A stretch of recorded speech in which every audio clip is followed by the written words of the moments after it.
Tinikman na po ni Roger yung ating napulot na santol. Ayan po ang naging hitsura ng kanyang muka. Mukhang pwet na.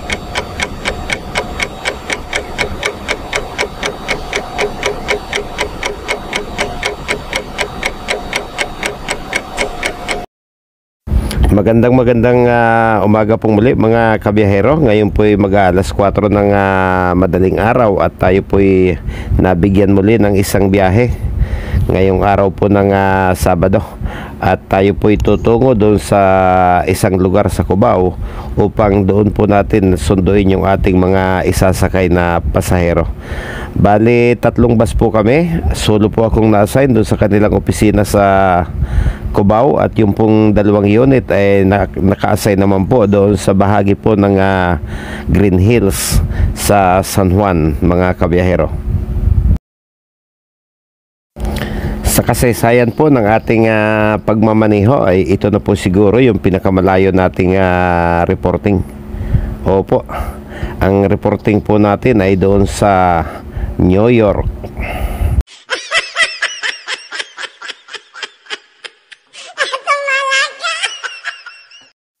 Opo, sa New York, Cubao.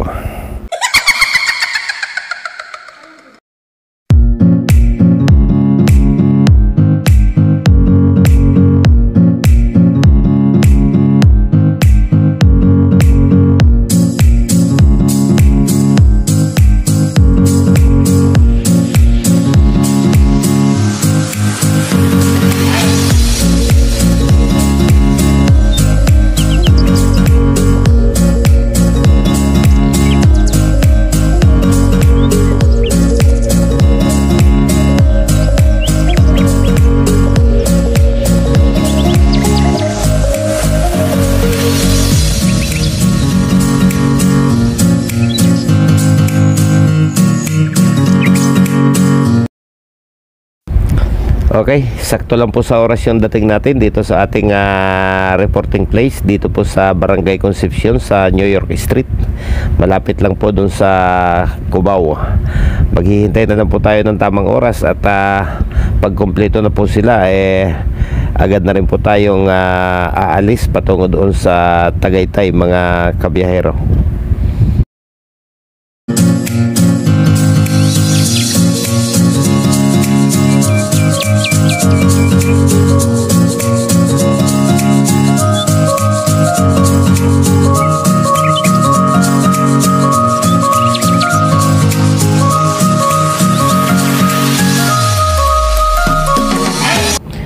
Ito, papakit na po tayo ng Tagaytay. Ilang minuto na lang po at nandun na po tayo sa main road mismo ng Tagaytay City mga kabiyahero.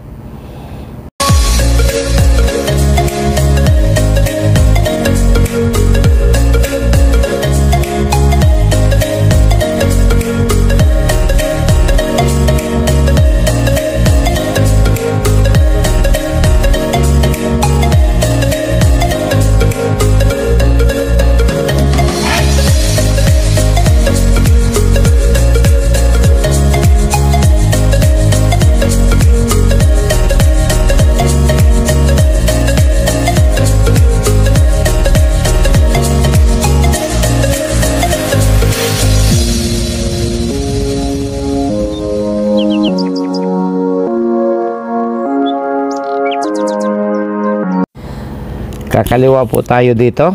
Yung pong pakanan, yan po yung patungo ng Tagaytay City proper. Ito pong direksyon na ating gagamitin ay yung pong patungo doon sa Tagaytay Highland at Palace on the Sky, mga kabiyahero.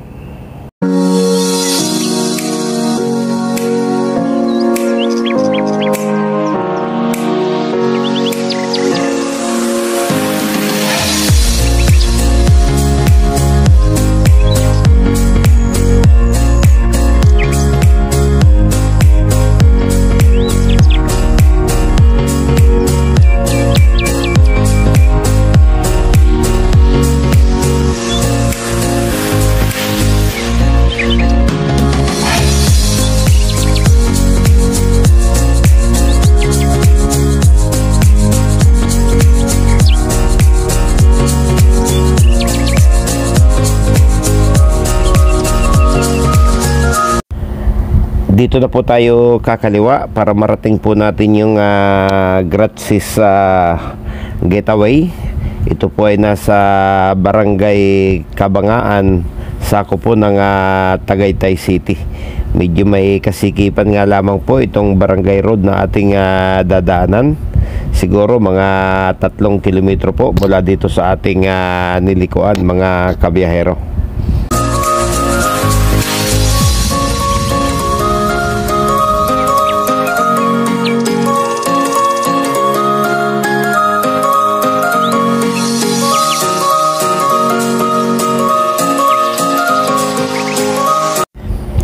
Ito na po yung ating mismong destinasyon at nagkita-kita na po kami na magkakasamang 3 bus dahil hiwa-hiwalay po yung aming reporting area.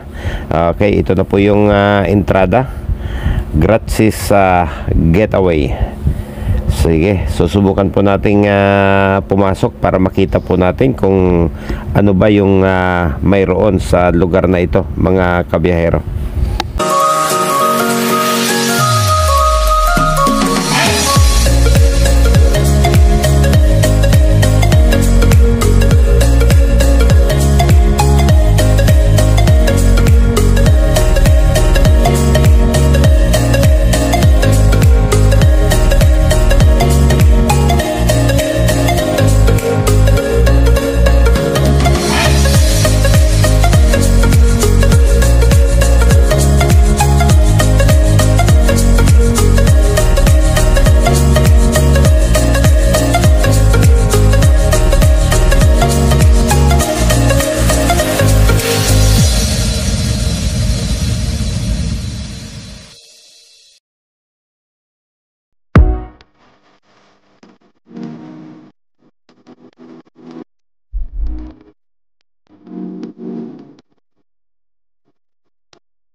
Okay mga kabiyahero, mula po dito sa Tagaytay City, ako po yung muling nagpapaalam na sa inyo at nagpapasalamat sa inyong pagsama sa biyahe ko ito.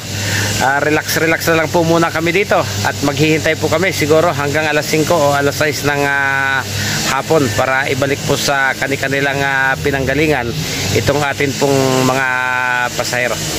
Babay na po mga kabiyahero.